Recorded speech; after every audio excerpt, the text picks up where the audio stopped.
is planned for June 20th.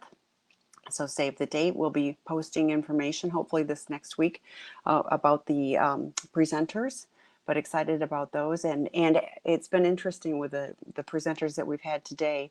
You know, the plans for the next one will there will be some really good ties. So the more you're able to join and follow along, I think it'll be great. So another 10 minutes. Again, the questions, feel free to type them in the IM to me and I will ask them. We ran out of time for the last one, I guess for the last two, so I apologize. So we'll do our best to answer them. Lulu has a regular meeting on Monday nights in the room, so hopefully you also engage with that as well. So, but a few more minutes, we'll get started.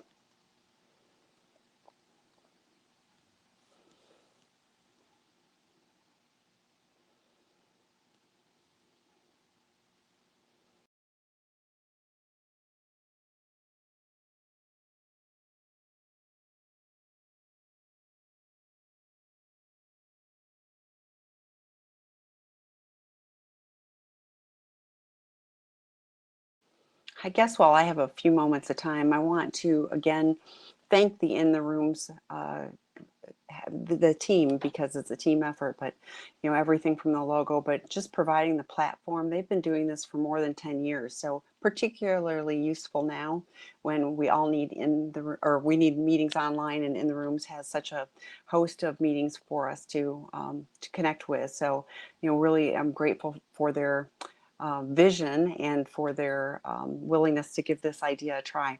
Dr. Rob Weiss, and I work with Dr. Rob Weiss, Seeking Integrity, and we've collaborated within the rooms to bring you this series. And so this is a little different than your typical meetings and designed intentionally to be so. But our goal is to bring you information that you might not typically find. Many of the presenters present to other professionals, so they're bringing this information, you know, in a little different format, but hoping to help, you know, you have more information on addiction and recovery and resources, you know, as you are on the recovery path. So I'm grateful. I always learn more. Many of these people I've heard present in the past, and I still get to learn more as we go along. So. And all three of today's have a space on the In the Rooms platform on a weekly basis. So you're able to go join them on a weekly, you know, so David is on Tuesday and Rachel is on Thursday and Lulu is on Monday night. So you have the opportunity to catch them, you know, in the traditional meeting format that In the Rooms brings you. So, but for this one, please type your questions into the IM, and rather than request to share, we're recording this and we want to keep it anonymous. So, but we'll get started probably about 7 minutes.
Hi, Lulu.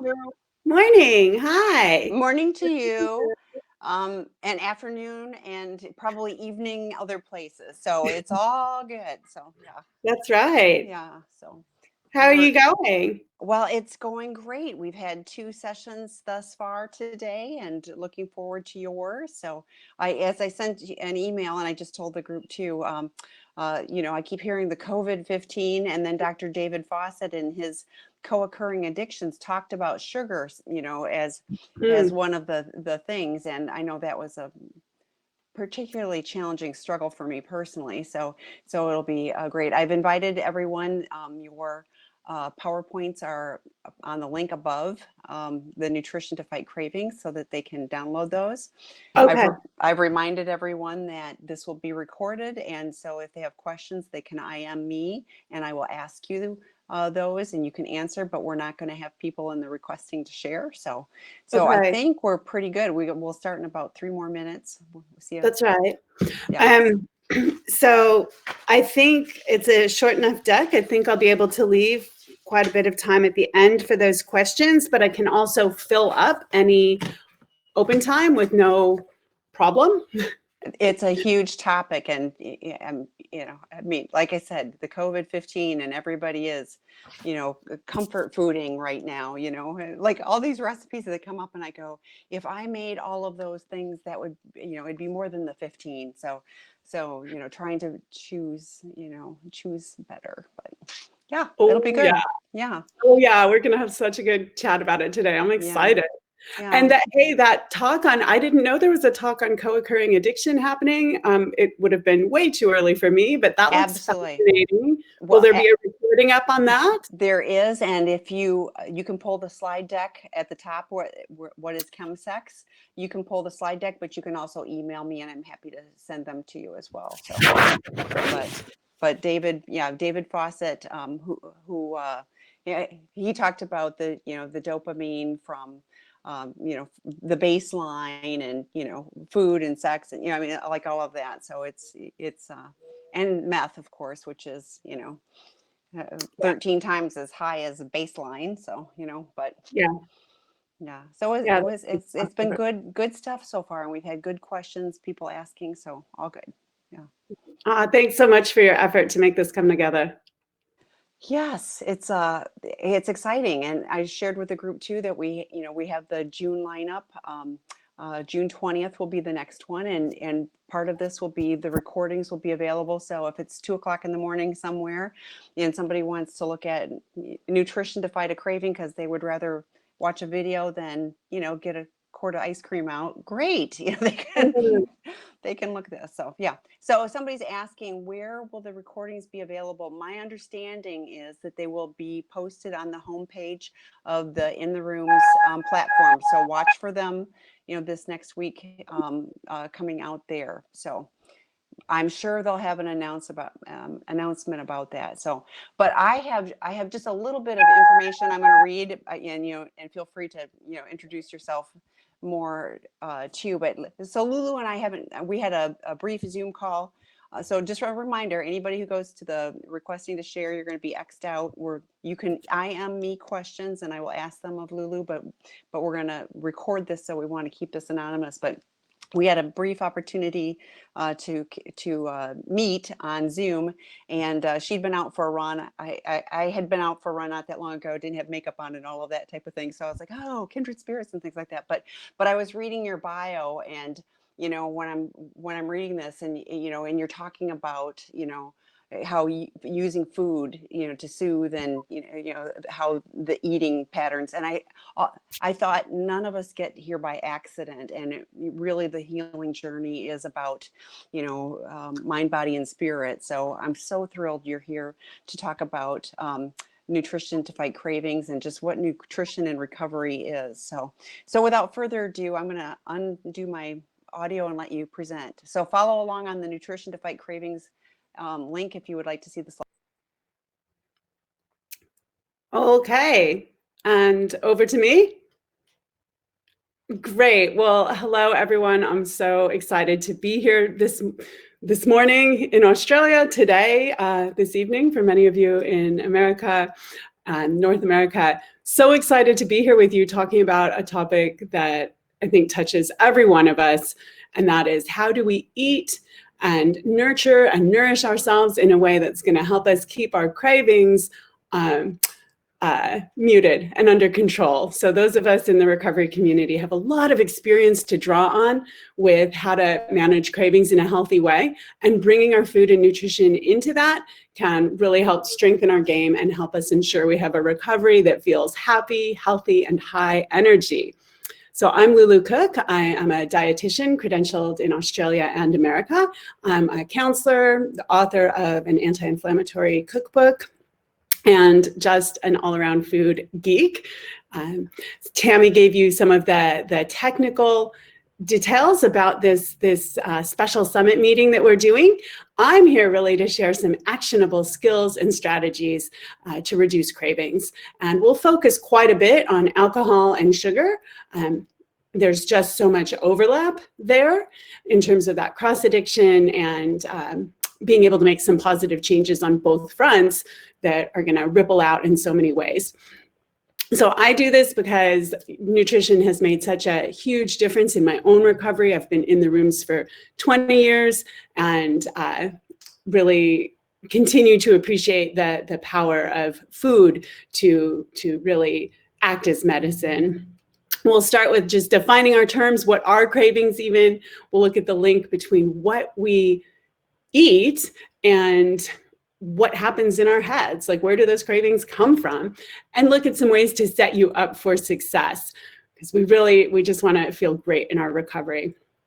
So what are cravings? And again, as Tammy mentioned, you can follow along on the slide deck if you'd like, using that link above. So I'll be looking down and referring to my slides as well. There have been approximately 10,000 studies on craving in the past 50 years. Most of those studies have been in the context of substances. And the field of research around craving in the realms of food addiction or sugar addiction, that compulsive eating, that's a newer set of research. But 10,000 studies on what's happening when we're gripped by craving. Wow. When a sort of research definition we could use is that craving is the personal experience of wanting to use a substance or behavior to change how we feel. Yeah? Don't like how I feel right now. I think I'll feel a little better if I have some of XYZ, fill in the blank. So this is a hope to achieve a euphoric or a pleasant effect. And then, of course, as addiction goes on, many of us are familiar with the fact that we end up looking to that substance we're craving or that behavior we're craving just to avoid feeling bad, to avoid that withdrawal. And that can certainly happen with sugar and high-fat, high-sugar foods, just as well as it can with more recognized substances of addiction. So in plain terms, craving is, I need it, I want it, I can't function without it, I have to get it. So hopefully that will ring some bells, but not too many bells, not too recent bells, because I know we're in a great room of recovery here. And we're all at different points in our journey. Something I've found many people experience is that we come into the rooms and we might be able to put down some of the more classic substances. We can just not pick up that bottle one day at a time. We can quit with having to call our dealer and just get clean and sober and maybe have some success on that front. And then find ourselves, years down the line or months down the line, whatever it may be, clean and sober, but really struggling with not feeling good and feeling like there's something else that's crept in that I feel like I have to have every day to feel okay. And that can kind of sneak up on us. And that, for many of us, that's going to be the sugar and the high fat foods. Then in the research world, those are referred to as ultra palatable foods or hyper palatable foods, typically highly processed and, really research developed to hook us in as consumers and keep us wanting more and keep us spending more. So what do we crave? Again, we crave substances and behaviors that are going to change how we feel. Alcohol, drugs, food, sex, gambling, running. It can be this broad range of things. And what's happening is happening on a biochemical and neurological and psychological level just as much as on the physical level. Typically, we are not craving those cookies because we're hungry. Maybe every now and then it might be that we're actually hungry at that point, but more often than that, the craving is not coming from an actual physiological hunger perspective. So where is it coming from? Well, let's get primal here. We could look at evolution and start to get a real hint about where that craving comes from. We are born as human animals with a natural and necessary preference for sweet, high-fat foods. That would be breast milk. That is mother's milk, the first substance that the human animal would historically have consumed, and many of us, that would have been our first meal. And human breast milk is very high fat, it's very sweet, and of course, as a newborn, very comforting. We're being held, we're being held by the mother and enjoying this delicious, sweet, high fat food. And that is necessary for us to survive, and enjoying that and relishing it and feeling satisfied and comforted by that high fat, high sugar milk, along with the holding and the touch and the connection necessary for our survival, right? And we see that what's happening there is really happening at a primal level. Some signals are happening in the hypothalamus. That's the really ancient part of the brain, letting us know that we're safe, that we are going to survive. And some of those older brain signals can then travel, excuse me, particularly as we get older and our brain capacity actually develops, that signaling that, oh, these kinds of foods make me feel safe and warm and comforted, and like I'm going to survive another day.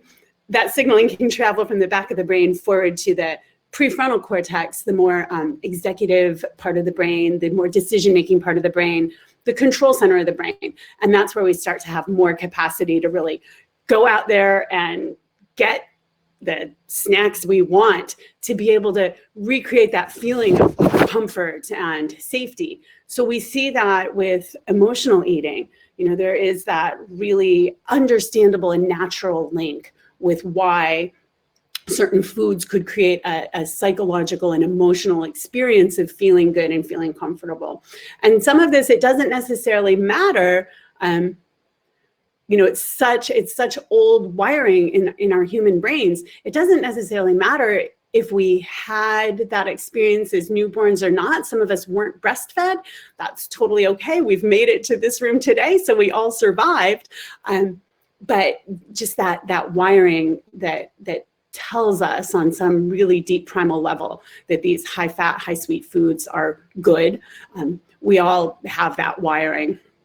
So going from just the evolutionary side of it, which can really help normalize, I think, some of our experiences of craving, we can see that there's also a neurobiological effect. That means that the substances that we consume, whether that might be alcohol, whether that might be, sorry to pick on cookies, who doesn't love a good cookie, but whether it's, alcohol or cookies, those substances that we consume can release certain hormones and chemicals in our brain, in our gut, and that can drive that craving cycle. And we see in a pretty abundant body of research now that drugs, alcohol, and sugar all can ping some of the same neural pathways, the same kind of grooves in our brain that would tell us, I have to have another drink. Like I need one, and I need one before I go to work because I'm a little shaky and I need that drink, right? That kind of deep grooved craving pattern in the brain can just be flipped over the littlest bit, and our preference and desire for sugar can travel down that same path that's already been kind of cleared in the forest of our brain. So when we give up the substances that might have brought us to these rooms, it's too easy for sugar to slide in and take that same place because we've already got the pathway cleared in our brain to just plop something new in there. And why not those hyper satisfying, high fat, high carb kind of foods? And on the emotional side, so many of us see this, we're sheltering in place, the world feels scary. We're concerned about our health and the health of our loved ones right now. Some of us are really maybe facing some really uncertain and challenging times financially. We've got a lot of those alarm bells going off way back in our ancient brain going, scary, scary, not safe. It's a scary world out there. And that's just the truth of where we are globally right now. We're all experiencing that on some level, even if COVID isn't touching us particularly personally, that global fear signaling is alive for all of us. So that ancient part of our brain is scared right now. And we're too happy then to turn toward things that feel comforting, things that feel safe, things that evoke that feeling of protection and safety. And so for many of us, that's going to include our food choices right now. We know rates of alcohol use are skyrocketing worldwide as people shelter in place. The alcohol companies are certainly not suffering financially at this time. Their profits are going through the roof. So we're drinking more, many of us, and we're eating, we hear these memes now about like stress baking and emotional baking. Almost nobody's going out and emotionally eating too much broccoli. Broccoli is very healthy for us, but it just doesn't do the same thing for our brain that those fresh baked cookies or our other treats, chips, high fat, high carb potato chips or crisps. Those do something different for us on the brain level than broccoli does. The good news is that there hasn't been a lot of research out yet because shelter in place is new, but there has been one study on COVID weight gain, and it was a big data set, something, I think it was, I want to say 400,000 people. I'm not sure. I can check that later if anybody's really curious to know. You can ping Tammy a question about that. But it's a big data set looking at weight gain thus far with sheltering in place, and it had only been around a pound. Many of us as adults don't necessarily have the room to add even 1 extra pound. It's going to be harder to take it off later than it is to put it on now. But the quarantine 15 for many of us is perhaps an exaggeration. And I would argue here, not something that we need to get too fixated on. Every one of our bodies will respond differently. Some of us may gain some weight. Some of us might be so stressed out we're not eating, right? So the picture will be different for everyone. And we all have the same possibility and power to be making some healthy choices to try to stay in that happy, healthy weight range for us. When we consume the alcohol and the sugar particularly, we get a lot of activity happening with our neurotransmitters, our hormones, and what's called the hedonic regions of the brain. These are the parts of the brain that signal reward and pleasure. So that is very reinforcing. Our dopamine goes up, and dopamine sometimes gets called a pleasure hormone. It's not. It actually drives reward and motivation before the pleasurable reward happens. So if I take a drug that creates a real sense of euphoria, the dopamine is the hormone that gets released that tells me that was good, you should go get more of it. And then the next day, maybe I could feel that dopamine surge really egging me on to go get more of that substance. It's not actually gonna give me the high itself. It's what drives me and motivates me to go out and get what I gotta get to be able to change how I feel. So dopamine is definitely in play with the sugar, just as much as with alcohol and other drugs of addiction. We also see Ghrelin. That's a hormone that is related with hunger. It drives a sense of hunger, and it specifically drives a preference for, guess what? High fat, high sweet foods. And our serotonin is involved here as well. And certainly for those of us in early recovery from substances and alcohol, our serotonin levels will be wildly dysregulated, and that can go on for some time. That really is one of our kind of happy hormones, and putting that in quotes here. The serotonin is one of the happy hormones, and when our levels are low of serotonin, that can drive cravings for carbs. And then when we do eat something sweet, we do get a rise in our serotonin, and we feel calm, we feel better, we have changed how we feel with that tub of ice cream. And an interesting link there on the serotonin, and we're not going to talk too much about gut health on this particular hour, but the serotonin, approximately 80 to 90% of the serotonin circulating in our body is made in the gut. And so if we have poor gut health, our serotonin will be impaired. We might have low serotonin. And certainly if we're in the early stages of our substance recovery, having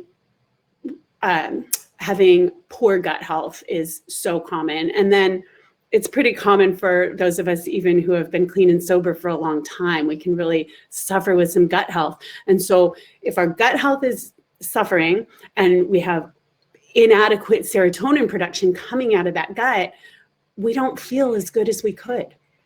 We are more likely to be depressed. We're likely to not feel great. And to have lower immunity and just all kinds of problems with the gut health. But so interesting connection there with how that gut health can really help drive the cravings. Let's see. I get excited and I just get going. So some of the other interesting links between the alcohol and the sugar are we see that craving, tolerance, withdrawal, all of this is equally potential with sugar foods and high fat, high sugar foods as it is with alcohol. That's where the bulk of the research is, probably similar to other drugs, but we can have the same craving. We can build up the tolerance level, meaning that we need more and more of it. Some of us might remember that from our drinking days. We need more to get the same buzz, right? That can happen with this food addiction cycle as well.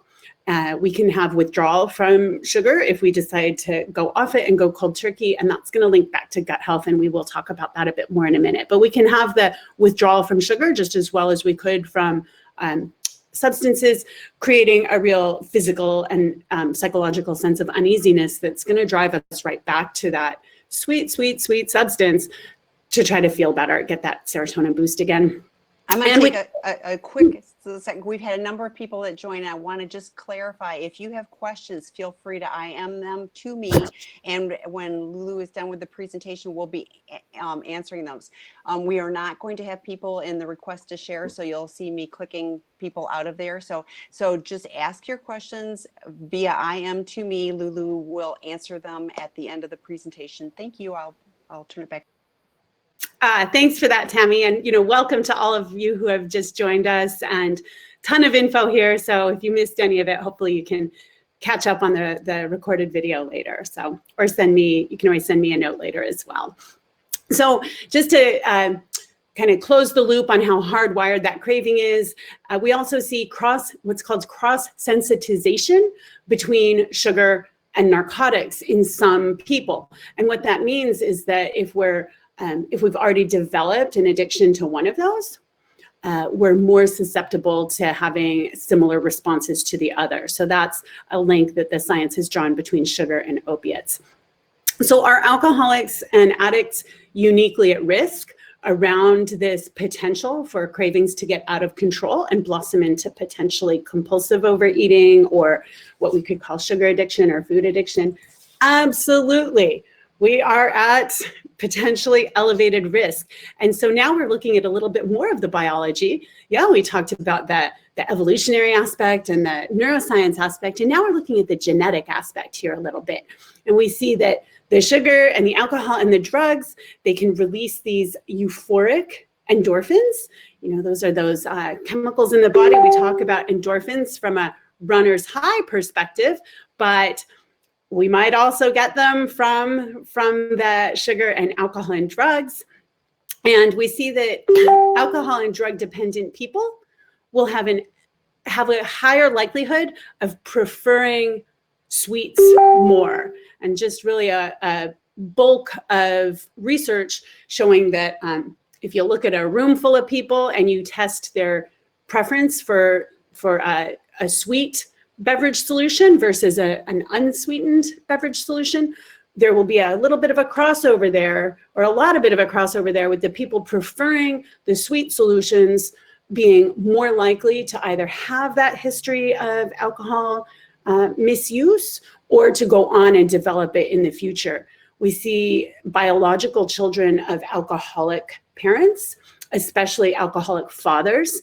The biological children of alcoholic fathers are at a greater risk of having that sweet preference. And of course, also at higher risk with that family strain of alcoholism, higher risk of going on to have some problem drinking in their lives as well. So that really looks to have a genetic piece to it. And we have identified specific genes that are linked with that sweet preference in both alcohol and drug addicts, and as well as bulimia and obesity. So we see some genetic similarities there. And of course, this is really early days with the genetic data. Anyone who tries to tell you that they could look at your genes and tell you something amazing about what you should or shouldn't be eating, I might suggest saving your money at this point. The research is too new on that. What I can tell you is eat less sugar and eat more vegetables. That's going to be true for all of us. And we can wait a while longer while they tease out a little bit more clarity on how to make meaningful use of the genetic kind of information that's starting to come forward. And we're a little bit better at looking at the big data sets, the huge groups of people, and making these links, as opposed to being able to look at one individual and say anything meaningful. Most of us here in this room already know it. If we have that predisposition to problem drinking or problem cookie eating, we already know it. We don't need the genetic test to tell us that. And I just want to touch on one other thing that I think, in my opinion, puts us in recovery, puts us at unique risk in regards that sugar addiction or food addiction situation. And that's that we have some cultural norms around food intake and preferences. We have certainly in early recovery, sometimes it can be like, pick your battles. I know that I'm getting up, 4 times over the course of one 12-step meeting to go over to the tea station and grab more of the cookies and biscuits that are there. Maybe that's a little out of hand, but I didn't pick up my drug of choice today. And that's got to be priority number 1. So that may be the case, for sure.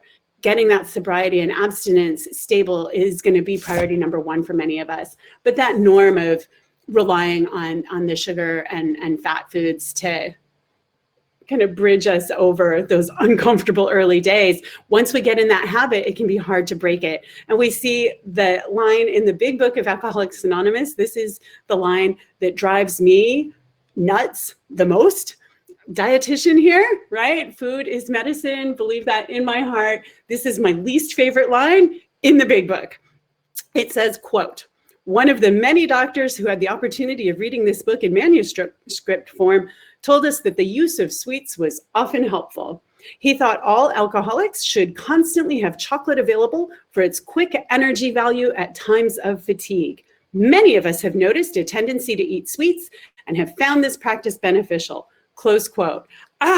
Make me tear my hair out. No. Understandable if we do it. We've talked about all the reasons why we might be tempted to go for the chocolates in that way, but honestly, let's reset the cultural norms, because if we're making different food choices, we're actually going to feel much better at a much deeper level than that quick hit of just turning for the sugar. Before we move into looking at some of our action steps, what we want to do differently, I want to touch a little bit more on the gut, brain, liver axis, that connection between the gut and the brain. There is a two-way communication system. It's called the vagus nerve. It goes from the back of the brain down into the gut, and information is constantly being sent from the gut, from whatever we've consumed and how that's being metabolized and digested. That information is sent up to the brain. And likewise, information from the brain gets sent down to the gut. This is why if we have a big, let's say we have a big work presentation coming up or a big conversation with a loved one and we're feeling worried and nervous about it, we could get those butterflies in the stomach or feel a little bit nauseated, that's because of that communication through the vagus nerve and that gut-brain connection. And in the context of cravings, what we see is that the particular species of bacteria that we have in our gut, you could think of your gut as being a neighborhood with just trillions of different kinds of bacteria and fungi and yeast in it. And looking at those gut bugs, there's different populations, kind of like different gangs wandering around in the neighborhood of our gut. And we can have a sort of neighborhood on the wrong side of the tracks, the kind of neighborhoods I used to live in when I was in my active youth. And we could have like way too many big gangs of like bad guy gut bacteria wandering around creating havoc. On the other hand, maybe our gut is like really well attended to, really healthy. It's just a nice neighborhood. There's gangs of like welcome wagon gut bugs wandering around, trying to be helpful, trying to do good things. Yeah. So we've got these different populations, these different groups of gut bugs in there. And when that gets out of balance, when we get too many of the bad guys wandering around in our gut, they can actually drive our cravings, because the populations that we get more of are the ones that we're feeding more of. They all eat different foods preferentially. All these different types of bacteria are going to thrive on different kinds of foods. So if we've been having a less balanced, more high fat, more high sugar diet, those are the kinds of gut bugs we're feeding, and those populations are going to get stronger.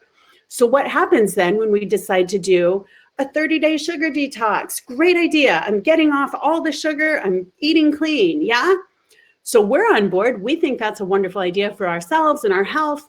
However, nobody gave that message to our gut bugs. And we've got this overblown population of bacteria who preferentially thrive on those high sugar foods. So when we go cold turkey off the sugar, the gut bugs start to starve. They freak out. They're like, where is the cookies? Where are the crisps? Like, I'm starving here. And so those gut bugs can actually release chemicals into our system that then travel up to our brain and drive cravings and take us maybe off the sugar wagon and take us right to the convenience store to load up on whatever packages of powdered donuts we can find. In some regards, that's not even really us making that rational decision or that choice to go have a sweet treat. That could be, in some ways, we could think of that as just being our gut bugs running the show and driving our cravings. So what we feed more of, the kinds of foods we eat, are going to feed and nurture the kinds of gut bugs that we have. And there's a direct link also with alcohol craving there. A study in Nature Reviews, which is a very highly regarded journal, said, and this is a quote, microbiota changes. So microbiota is that group of gut bugs.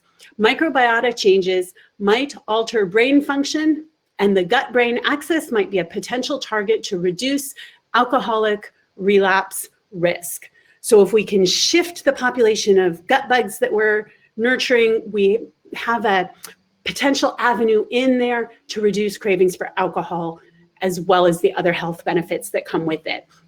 And so the way we do that is through our food choices. We feed the good guys. We feed the healthy gut bacteria with whole grains, legumes and beans, vegetables, and fermented foods like yogurt, sauerkraut, kimchi, tempeh, kefir. So the high fiber plant-based foods are going to feed the happy, healthy gut bugs. And then also the fermented foods actually provide healthy bacteria directly to the gut. So that's your yogurt and sauerkraut. And there's another slide on there. I just included it because I think it's a graphic that gives us kind of a really quick and easy way to see it's called the pathway to anxiety, but we could also see this as the pathway to relapse. We could see this as the pathway to cravings. We could see this as the pathway to depression, because those effects are all very, very similar. And you know, the gut and the foods that we eat there and the kinds of gut bacteria we have, it's going to change the intestinal barrier. The lining of the gut is going to let different kinds of chemicals in and out of our body that then get sent up to the brain If you add in some stress into the mix, you can start to have a lot of inflammation. There's even a little, like, it's not an official diagnosis really, but it's in the research they talk about neuroflammation, meaning that inflammation in the body can actually get into the brain, neuroflammation, and that's very much linked with increased risk of depression. So when we take care of our gut a little bit, we can make huge strides using natural, simple, easy, healthy food to reduce our risk of depression and just feel better. And that makes it a whole lot easier to stay clean and sober, doesn't it, when we actually feel good? So what are some of the we're transitioning now toward the action steps we can take. I do want to point out that gut health, that puts us at such risk of cravings, it can be very impacted in active disease. We see that alcohol consumption, I mean, that's basically like pouring a toxic substance down our digestive tract and into our belly. So it's kind of a corrosive substance going in there every day. This is not good for our digestive health and our gut bugs. So alcohol plus the kind of poor diet that we might have when we're choosing booze rather than broccoli, plus the stress that can come from that lifestyle. So we've got all those factors coming in, and the result could be inflammation, leaky gut, changes in our central nervous system circuits, and ultimately it can increase our inability to control that alcohol intake. And it's been linked in the research with increased risk of relapse. Up to 70% of addicts coming into early recovery and treatment centers suffer from at least one nutrient deficiency. And those nutrient deficiencies, besides the impact on the gut health, they just also mean our brains are not getting what they need to build the serotonin, to build the healthy, balanced hormonal profile. We're not getting them if we're not getting the right foods in. 70% of people going into early recovery are going to have at least one nutrient deficiency. And that puts us at risk of depression, low energy, anxiety, agitation, just not feeling good. And that increases our risk of relapse. So the goal then, when we're thinking about using food to reduce cravings, the goal is to heal the gut, restore our hormonal levels, balance our hormones. And this can take several weeks, up to a year or more. It depends on your use profile. It depends on your genetics. And certainly it depends on what you're eating persistently going forward, when we get that gut healing and get the hormonal balance. There's some particular micronutrients that we look at with concern for people coming off substance addictions and alcohol addictions. That would be iron, folate, thiamine, magnesium. Those are all highly likely to be low. And we get a lot of those. We can replete a lot of those from protein foods.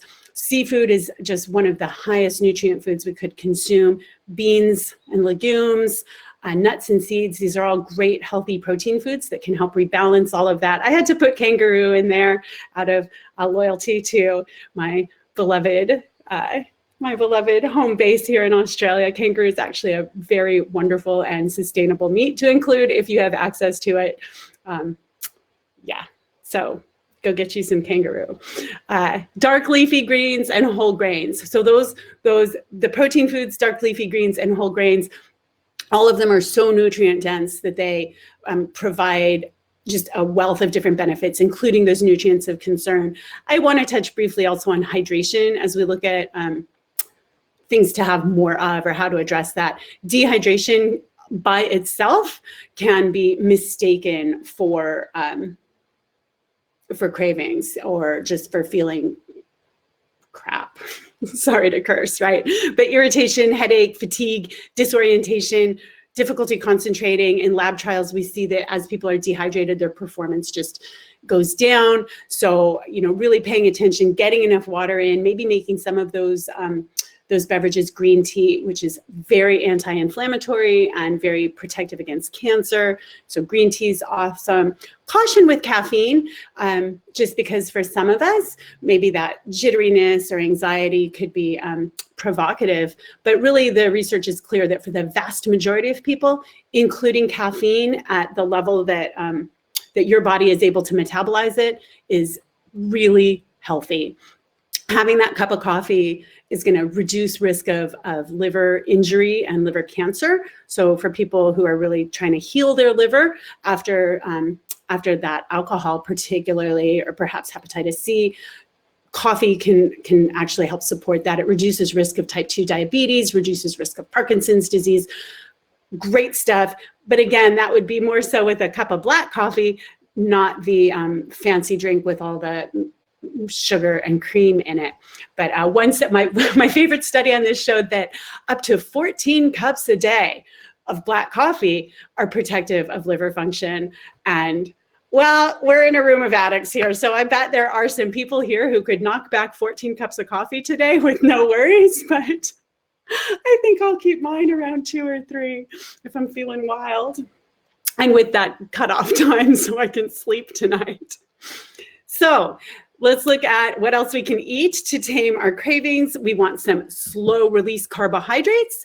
When our blood sugar starts pinging around, rising and dropping, that can be mistaken for cravings, and it just also creates moodiness and anxiety. So we want nice slow carbs for steady energy, and they also help produce or help with the production of serotonin and feed those healthy gut bugs. So we're looking for whole grains, beans and legumes, vegetables, and fruits. Those are all really supportive of having low, slow energy release that's going to take us through the day and nurture our healthy gut bugs and our healing, reduce those cravings. Another option that works for a lot of people in recovery, we're not going to go into it too much right now, but I will do a special hour on it on my Monday evening wellness show. But having a highly plant-based keto diet or a green keto diet, it can be very helpful for many people who are really struggling with food addiction and those sugar cravings. But you still need to be getting in the healthy fibers, and that's a little bit of a balancing act. So I wanted to flag that that's possible, but we'll go into it more later. We want those healthy proteins. Again, they help they provide tryptophan, and that can help produce the serotonin.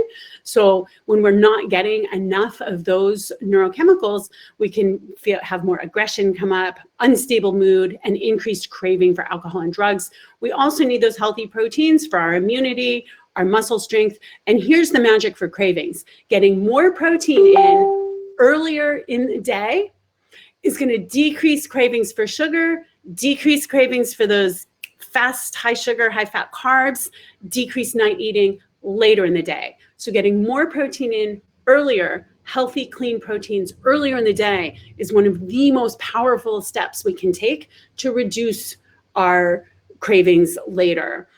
Caution around way too much protein. We're talking, a good level is going to be around 1 gram per kilogram body weight for most of us. That's a rule of thumb we could start with. And contrary to what the mega muscle builders might say, we do not need to, go on an all carnivore diet. Excess protein can actually strain the liver. And for some of us, that might be a real concern, that liver health. So our healthy proteins we're looking for are the beans and legumes, nuts and seeds, eggs, fish and seafood, tofu, dairy, and some poultry and meats, although the research is pretty clear that more plant-based proteins are going to be more supportive of health on a myriad of levels. And I have a great protein handout. So we'll give my contact information at the end, but it's lulu@gutfeelingcoaching.com. If any of you want a handout on that, you can email me and I can get that to you. So looking at fats then, we've talked about getting in some good slow carbs. We've been getting in some great plant-based proteins. We're going to go for some plant-based fats next. The fats are going to have a big impact on our inflammation levels and our neuroinflammation levels in our brain. And so the animal-based fats, the saturated fats, are linked with both poor gut health and increased inflammation all over the body. I love butter. So this is very, very sad news for me to have to share with you. Really, we want our staple cooking oil to be olive oil, not butter. We still get a little bit of butter just for the scrumptious goodness every now and then, but we really want to shift away from more of those animal-based fats to more of the delicious plant-based fats, avocado, nuts and seeds, again, that extra virgin olive oil. Dark chocolate, there is good news here, people. Dark chocolate can count as a plant-based fat, and what that's going to do is help reduce the inflammation, particularly fats that are a source of omega-3 fatty acids. Part of our brain structure relies directly on omega-3 fatty acids.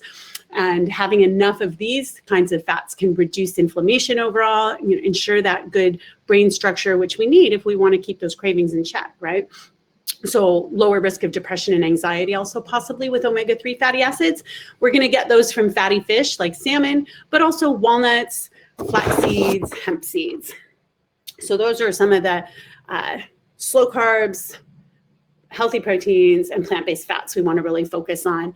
Other practical tips, keeping in mind HALT, H-A-L-T, hungry, angry, lonely, and tired. Especially if we're really struggling with the cravings or we're early in recovery, don't get too hungry. Eat early, eat often. Make it high nutrient foods first. Rather than beating ourselves up about what we're not going to eat, I don't get to eat my favorite lemon pie. Reframe. Let's look at what we do get to eat first. Getting in a ton of good, healthy protein, getting in half of our plate filled with vegetables. Start there. Eat that first. It will reduce your cravings for how much of that lemon pie you can put away. Guaranteed. So we don't have to restrict, we don't have to deprive, but let's just focus on getting more of that healthy stuff in first. Focus on healing your gut. And think about including some mindfulness, mindful eating. There's a ton of research showing that mindfulness practices reduce craving and reduce acting out on craving, whether that's substances or food and sugar type substances. So really great place to practice. Some of us who have trauma histories, that mindfulness practices need to be really carefully selected and carefully used. And it might be a great place to get some support from someone who can give guidance on that.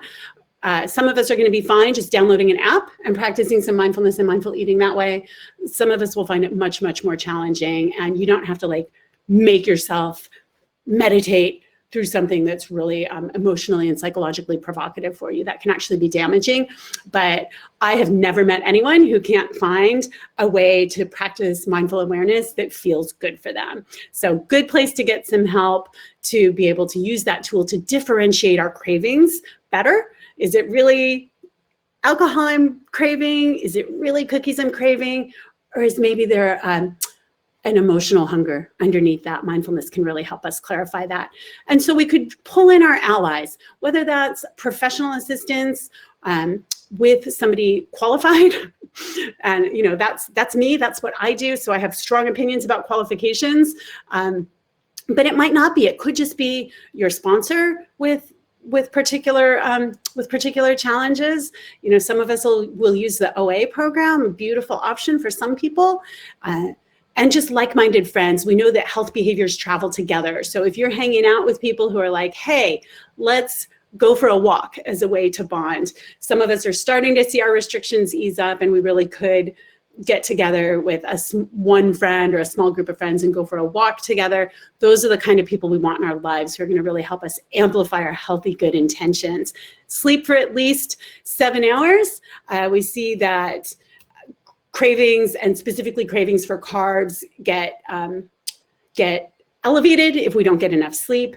Appetite, metabolism, they all go in the wrong direction when we don't get enough sleep. So sleep more.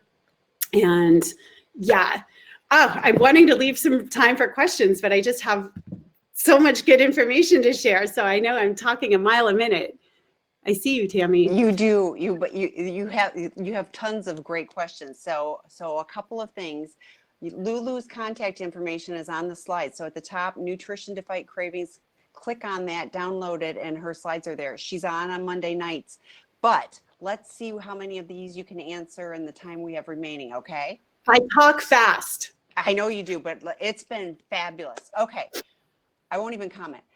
Can we have lab testing that measures hormone levels, or are these temporary hormone fluctuations? And then I've got another question for you after that. Go ahead. Yeah, the lab testing that you would typically do, certainly the saliva hormone testing, not persuasively connected with giving a meaningful picture of overall hormone values. It's definitely that single snap in time. And the quality control on a lot of those kits that you really could do at home, the quality control is dodgy, so the information may not even be accurate to what it says it is. And then on top of that, there's no persuasive evidence yet that the information you would get from those tests offers meaningful feedback to certainly dietary changes that you might make. Yeah, it can get a little bit more complex than that. Potentially, if you're going through your doctor, you might get some information that would be really useful. But the bottom line suggestion, the bottom line nutrition fundamentals are not going to change no matter what hormone test you take. What about nutrition, nutrient deficiencies? Because you said a lot of people have nutrient deficiencies. Is there testing for that? Yeah, some of them we have good tests for and easy and affordable tests for. Some of them we don't. You know, I'll pick iron, for example, which many women of childbearing age will be iron deficient. That is just quick, easily available test that a doctor would instantly tick on that blood test form, and, you know, very highly available.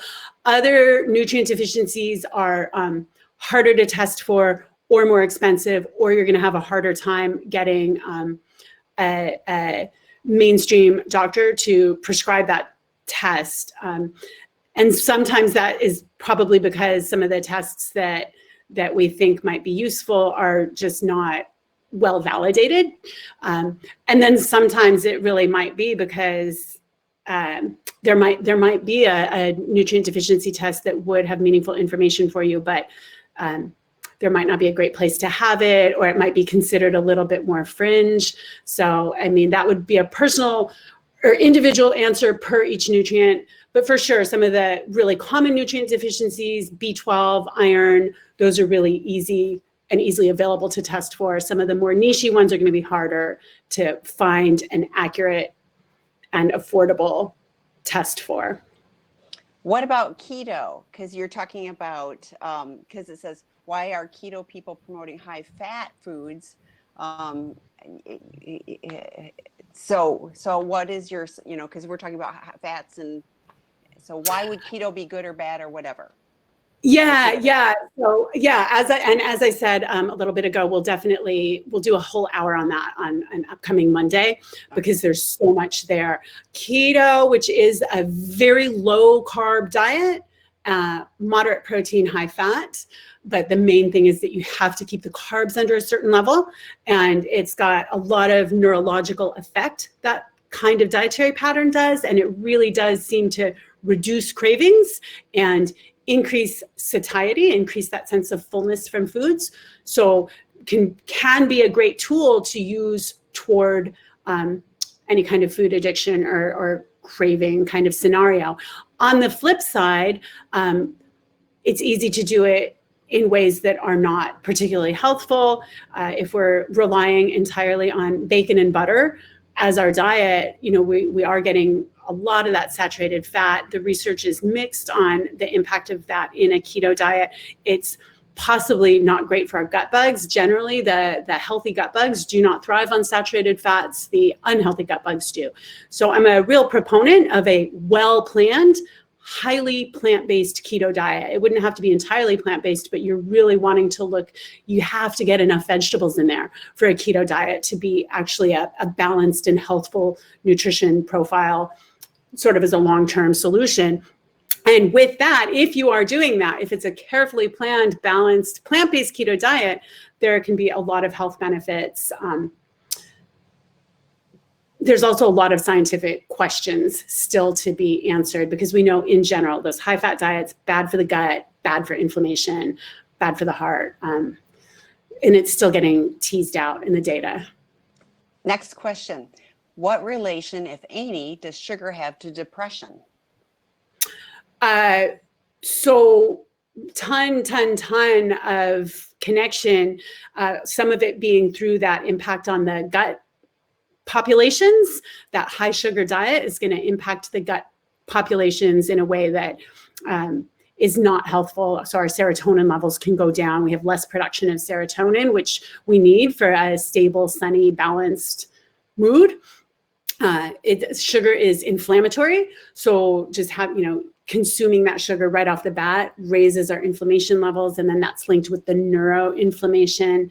once we start maybe putting on more weight than is a healthy range for us through potentially that high sugar intake, then we start getting some hormonal dysregulation coming from the fat cells and the kinds of hormones that they're active with.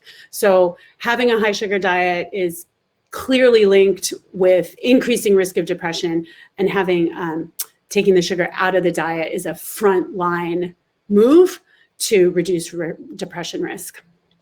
Here's a good one. What's the easiest way to assess your current gut health? How is your poop? Oh, It's a great place to start. well, I need to know. Tell me more.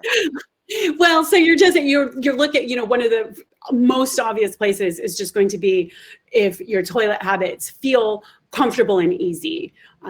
So you're relatively regular, you're relatively consistent, and you're not experiencing a ton of bloating or pain and cramping in regards to your toilet habits each day.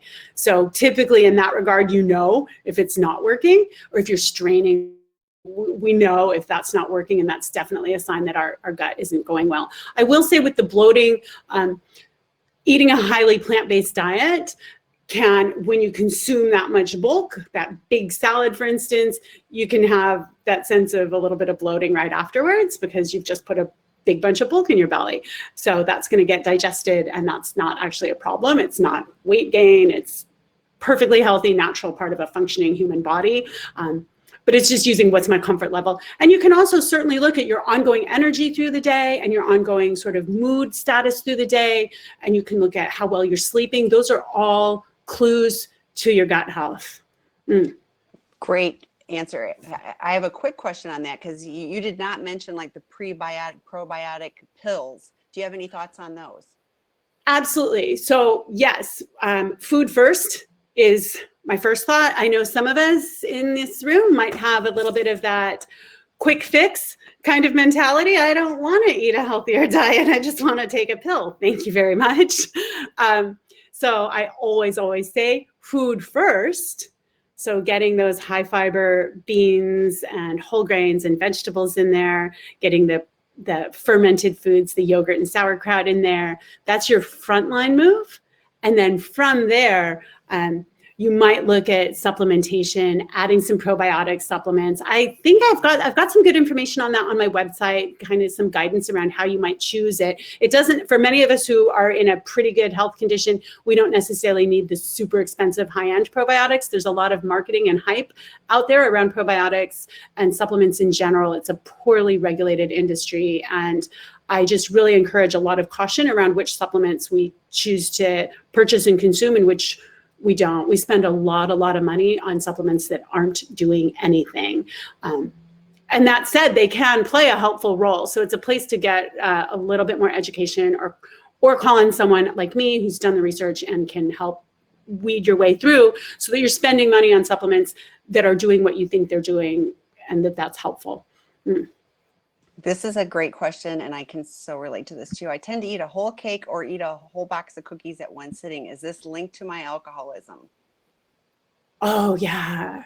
Yeah. I would absolutely say that for many of us, there would be that link there. There's that genetic link. There's the fact that alcohol, many of the types of alcohol we might be consuming regularly, like a beer or a wine, those are actually, they've got quite a bit of sugar in them. And so again, you're feeding certain gut bugs who are going to have that preference. And so then if we stop with the drinking, besides all the genetic links, besides all the neurobiological links, we stop the alcohol, and now we've got some gut bugs in there who are pretty hungry they want their sugar back. So if we're able to stay strong with our abstinence and we're not going to pick up the bottle, we might end up picking up the pie instead.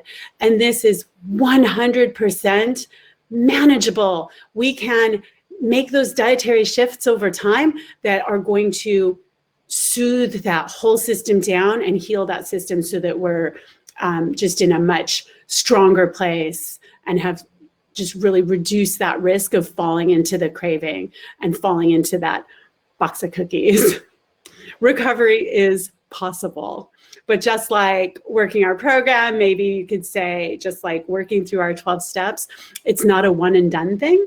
Some of us have that experience. We show up in the rooms for the first time and we never leave, we never relapse, and that's awesome. Others of us are going to have that experience of on again, off again, on again, off again before it finally sticks. It can be like that with our dietary changes as well. Most of us, it's not going to be, I'm going to eat a brand new diet of everything tomorrow and for the rest of my life. That won't be most of our experience, but there are so many places we can start taking those steps, making those positive changes, just working our way through one change at a time, one step at a time, and discovering, I'm feeling better. I feel good.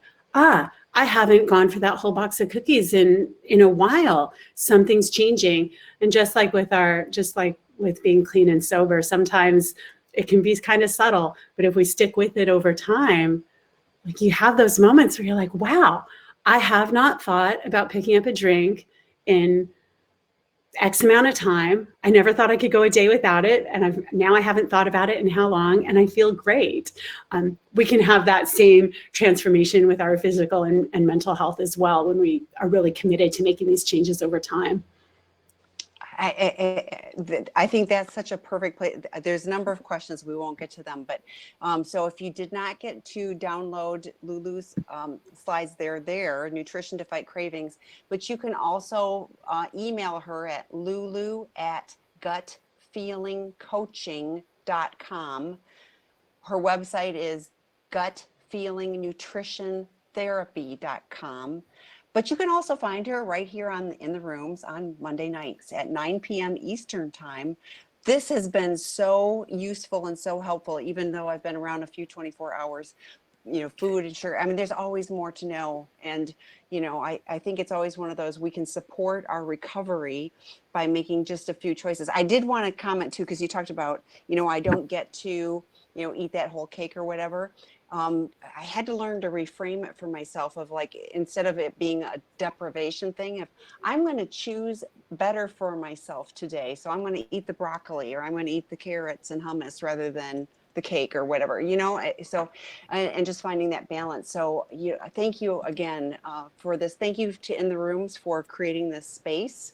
And thank you to Seeking Integrity for the collaboration. So please keep joining us again, June 20th.